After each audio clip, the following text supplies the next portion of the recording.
Okay, alright guys, today I'm with my buddy Wayne. Today he's gonna show us how to make sticky glazed ribs. Yes. Alright, okay. Alright, thank you so much. Welcome to my kitchen. It's a lovely day today, it's a bit hot, but we're gonna make something which is way hotter, which is the sticky glazed ribs. So, first thing obviously what we need is ribs. And I got myself here 2 ribs, 800 grams, around 400 grams each, and with the bones, right? You do need the bones because without the bone, the whole cooking process will be a little bit different, right? So there's a few steps to this glazed rib, right? The first step is basically we need to boil this rib, right? And the ingredients for that is basically what we have here are onions. What you need to do is basically do a rough chop, right?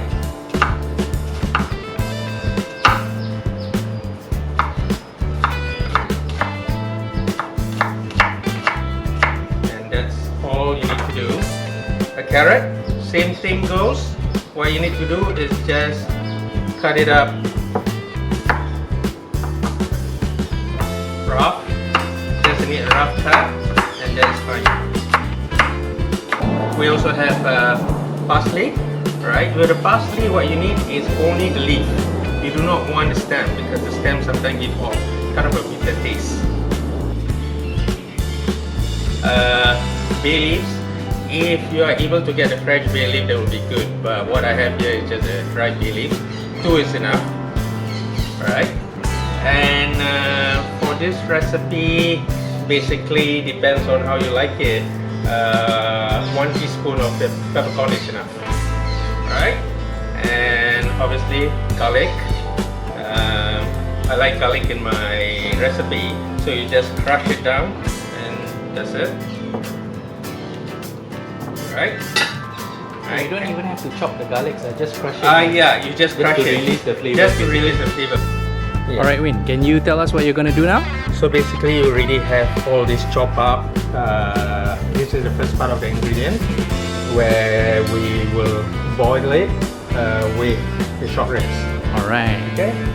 So Those ribs. any deep saucepan will be good enough. Put in all the ingredients.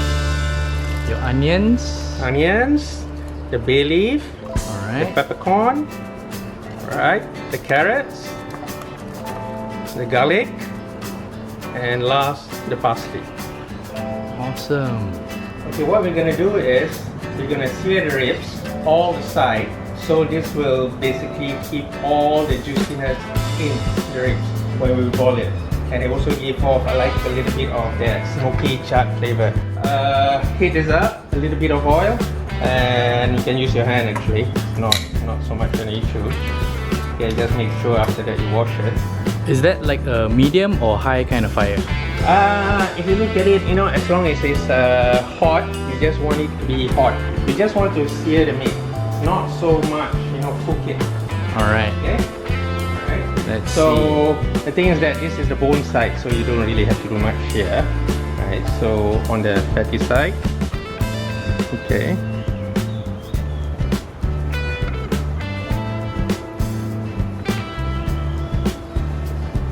You can hear the sizzling right now. Yeah. Okay, so as you can see, it's only slightly brown, just to lock in the flavors in the meat. Yeah. Oh man, the smells are coming up already, man. Yeah. So Man, it smells so good. I wish you guys can smell this, man. Oh, Yeah. nice. Okay. So what we have done earlier is put all the vegetables and all the ingredients. It's hot. No, it's not. It's not? Okay. Peppercorns. Yeah, so Right. all the vegetables are in there already. Put it in. Wait for it to boil. Alright, so as long as the meat is covered by the water, that's fine, right? It's fine. Okay. Right. And a little bit of salt. And that's it. Let it boil. Okay, we're gonna do the glaze. Alright, this is pretty much what will give the flavor, the sticky texture to the ribs. Okay, alright. What we have here is tomato sauce. Alright, and then what we have here is basically chipotle. So that will be the chipotle, right? So that's basically a can. It's a can. Can It's a chipotle. can. Okay, okay. This is basically the only one that I've seen. Okay, okay. Right? And next, what we have here is dark soy sauce. Okay. What you want is basically to get it to caramelize. This is actually a mixture of honey and molasses. Okay.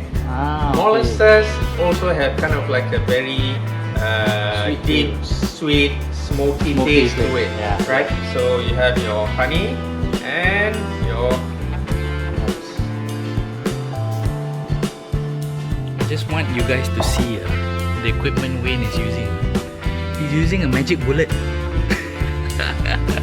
This is so old school, man. It's the best thing ever. I can't believe it's still alive. It's alive. What I'll do also is I put a little bit of hoisin sauce. Okay? You see that? Hoisin. Right? Usually hoisin sauce, you use this for Vietnamese wrap. Right? It has a sweet flavor to it. And it's also good for glazing meats and things like that. Not too much, right? What I'll do is that, you know, maybe just a teaspoon of it. Oops. And that's it. Obviously, that one ingredient that nobody can even say. Even some Brits, I think, can't even say. Worcestershire Sauce. Okay? Alright? Just a little bit of it. That's enough. And we're gonna glaze it. Obviously, I did not bring the thing that glazed it. Give me a second. Don't forget this. It won't work without it. Alright. So, shake it a little bit. And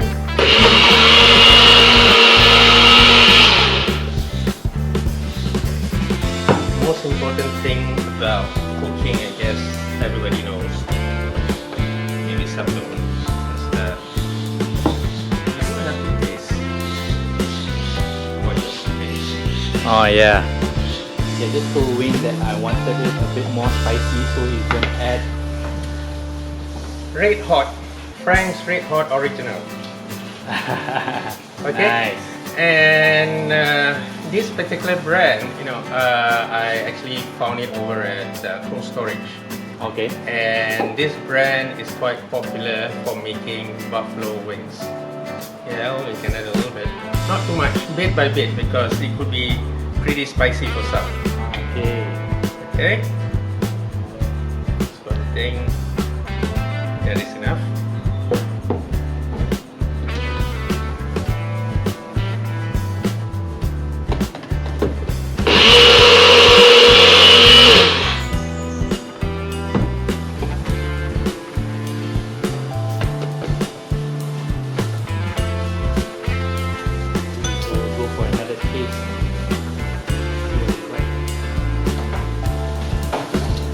How is it? Spicy? Yeah, it has that kick. Let's taste it after Wayne added some of that red hot chili sauce. Now you're talking, man. Yeah, that's right. That's really spicy. It's not really spicy, but it's got that kick. Right, let's take a look at how the beef is doing. Oh, look at that. And you just want to bring it down. So you just want to simmer it a little bit. And what I'll do is that I will transfer this into the pressure cooker. Just basically pour everything into the pressure cooker. Look at all that flavor coming out.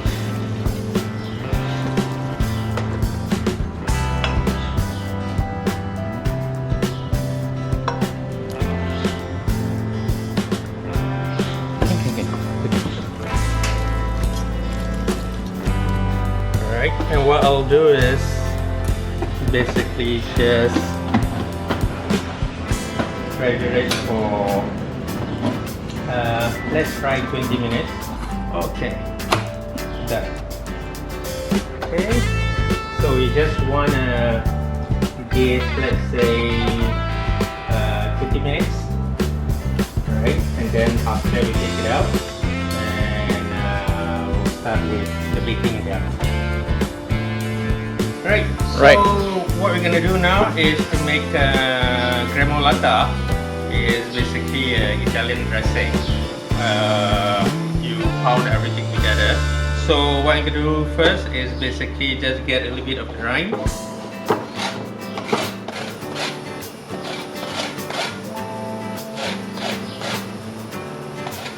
Okay.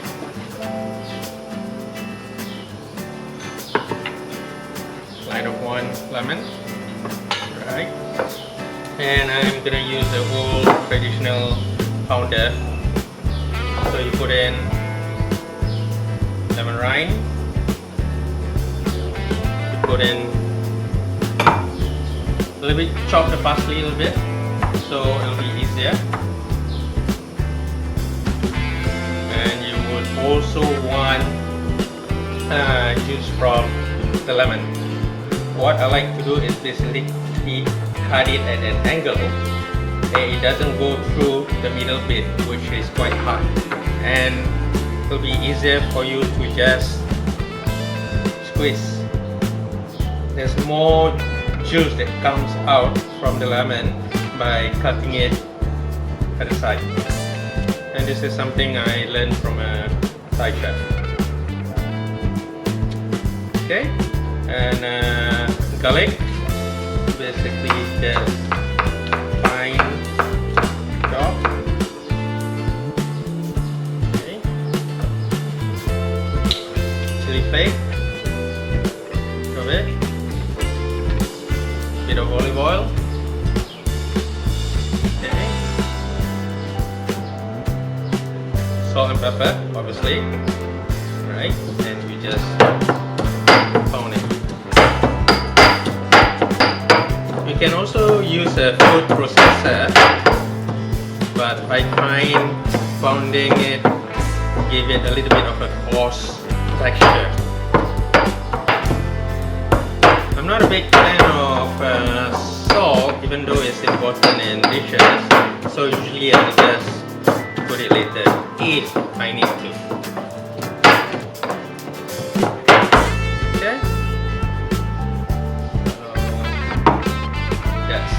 Gremolata. Alright.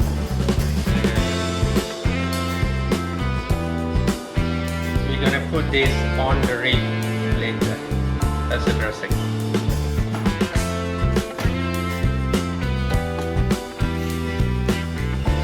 Oh man, look at that. Oh, it smells so good. Look at the meat. Yep, it's cooked. That's really tender, man. The fork just went through that like nothing. Yeah. It's good enough. Nice. It's tender. So what you're gonna do now is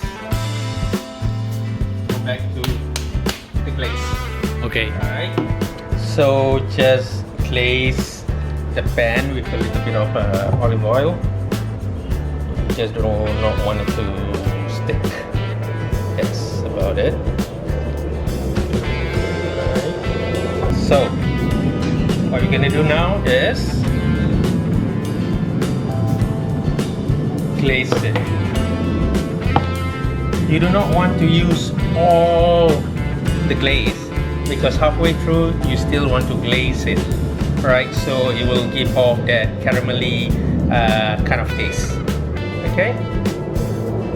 Be generous with it. So you want to coat it all over. Turn it around.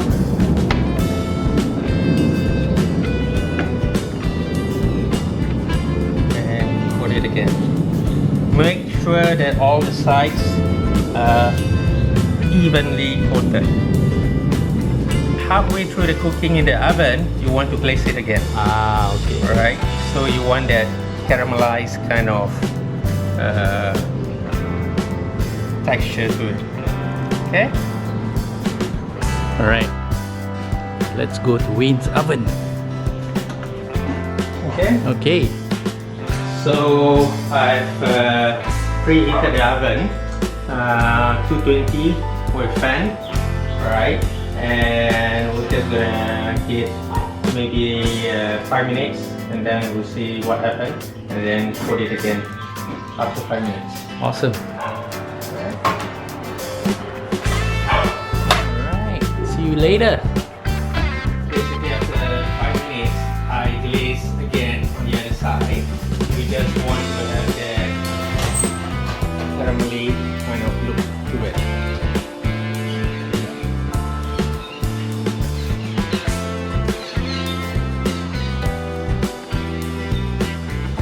Okay. Still have the glaze.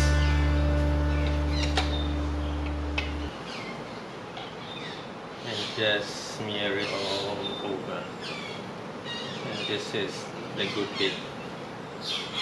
That's what you want. And last but not least, the Gremolata. Right, this will kind of like give that citrusy taste to it. If not, you know, sometimes the meat will just get too, what's the word for it? Meaty, right? So yeah, so you want a little bit of citrus to just cut through it a little bit. Yeah.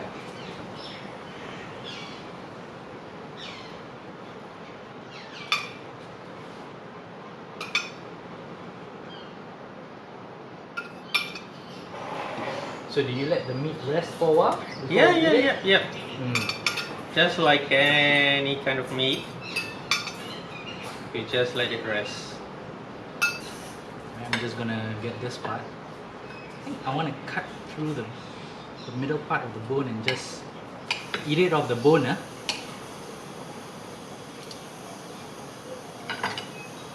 And I'm gonna use my hands. Because when you eat ribs, you gotta use your hands, man. It's so easy to bite through, man. Oh my god, that's tender.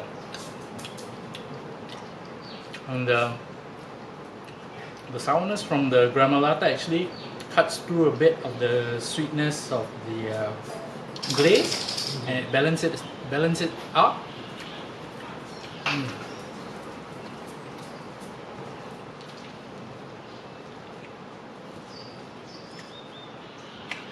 Okay, I'm making a mess here, but that's only because it's so good. Okay, Wayne is gonna give me the measurements for the ingredients. I'll try to list it down in the description below.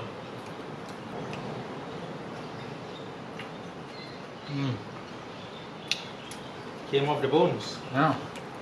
I got sauce all over my mouth, man. But it's really good. And you got to lick that sauce off the bone, man.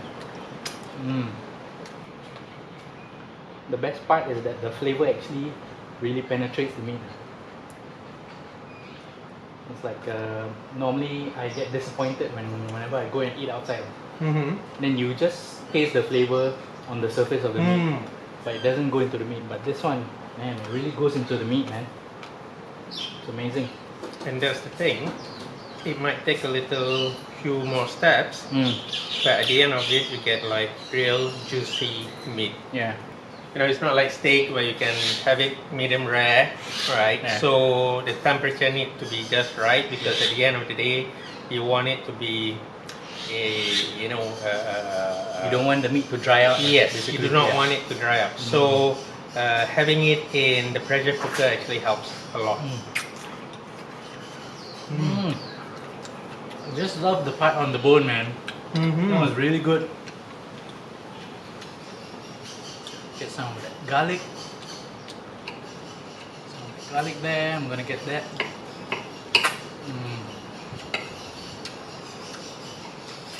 But really, don't forget the Gremolata, because that complete this meal. It makes everything come together. Yeah.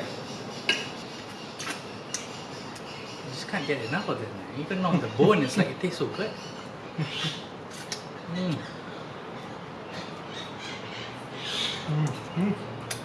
Finger licking good, bah?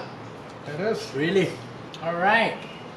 So, will we be seeing you again for more recipes, man? yes, obviously. Awesome. Just you know, tell us what you would like to have, Mm. and I'll see if I can dish it out for you guys.